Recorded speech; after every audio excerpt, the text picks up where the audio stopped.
Good morning, good morning, good morning. My name is Lou Ann and welcome to Blackberryrock Homestead. And I noticed since my video yesterday that I didn't have a blackberry cobbler recipe, which I'm sure I probably did do somewhere in it might have been one of the other channels, the first channel that I started. Yes, I've been on YouTube for quite a while now. Anyway, I found a recipe, a blackberry cobbler recipe that is to die for.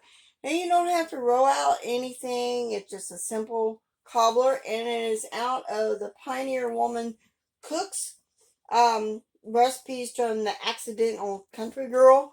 This is the recipe that I use.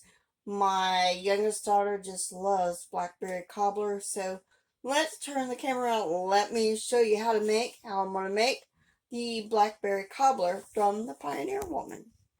So the first thing we got to do, we got to butter our pan that we're going to cook the blackberry cobbler in. Well, besides preheating the oven at 350. And so I'm going to grease my little Pyrex dish here, and we'll go on to the next step.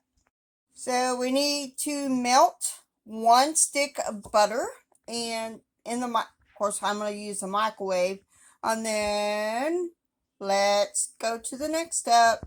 So I got 1 cup of sugar, 1 cup of self-rising flour, and hold on a second. And if you don't have self-rising flour, I forgot you can add something to it. I'll try to put that note in there, but this is self-rising flour and a cup of sugar, and then we're going to whisk in a cup of milk, and this is goat's milk that I'm using, FYI, in the Pyrex bowl. So then I'm going to go and sprinkle about 1/4 cup of sugar over my blackberries. So this is pretty much all you need to do. We will be whisking the melted butter in here in a minute after the butter is melted. So get every last drop of that goat's milk. I love goat's milk. Even though my girl wasn't cooperating last night, I still was able to get about a pint from her. I'm milking her once a day.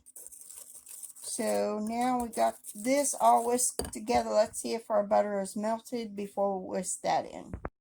So now we whisk in our melted butter. Like 1 stick of melted butter.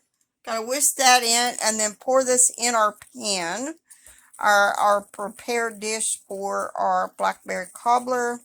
So I'm going to get this done and I'll be right back. So the next thing, how I make this, I just get my blackberries. You're supposed to rinse and drain them, and then I scatter them about 1 quart. That's usually how much I use. Just sprinkle them on top, and I have not sprinkled any sugar on there. I usually sprinkle the sugar at the very end, before I put this in the oven. Just sprinkle the blackberries on there. I use about 1 quart of blackberries. So that is what I'm doing before I add this to the, I'm going to take that out. That don't need to be in there. Make sure you've got lots of blackberries. And then I'm going to this is about 1/2 quart so far. Been about 1/2 quart, but it's all right. It is all right. Now I sprinkle my sugar on top, and sometimes I do more than 1/4 cup of sugar, y'all. Just so you know. Oh, trying to get my sugar out. Just sprinkle the sugar on top. It all depends on how sweet your blackberries are and how much sugar that I usually use. But that is simple as that. And then we put it in the oven and let it bake for about 35 minutes. I do believe. Hold Hold on a sec. Yeah, nope, an hour until it's golden. I'm sorry about that. We got to bake this for an hour, and then it will be delicious, and hopefully hubby will bring some vanilla ice cream home to add to this. Oh, that sounds so good, don't you? Don't you know? So I'm going to put this in the oven and let it bake for about an hour until it's golden. Then, oh, it's going to be so good.